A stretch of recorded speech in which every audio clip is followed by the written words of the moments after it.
Magandang umaga sa inyong lahat, sa lahat ng mga kalalakihan dito sa ating lugar. Ngayon, maraming salamat dahil dumalo kayo sa aking imbitasyon. Ang gusto ko ipaalam sa inyo ng aking anak ay mag-aasawa na. At ngayon, inimbitahan ko kayong lahat. Lahat ng mga kalalakihan na matatapang at malalakas ng loob.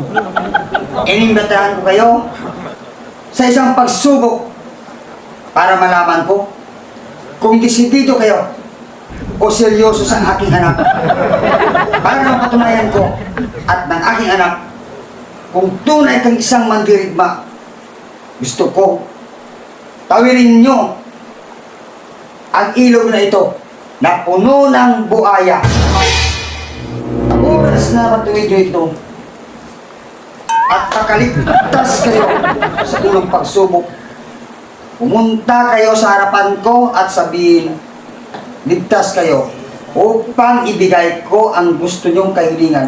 Pwede kayong mamili, pera o kayamanan o ang pinakamamahal kong anak na napakaganda.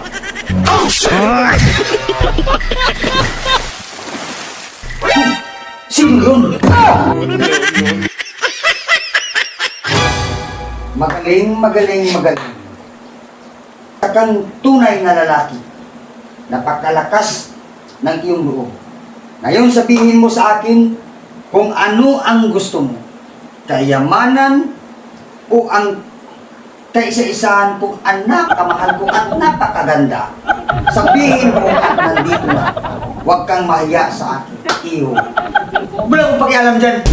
Wala akong pakialam sa pera mo, kayamanan mo, sa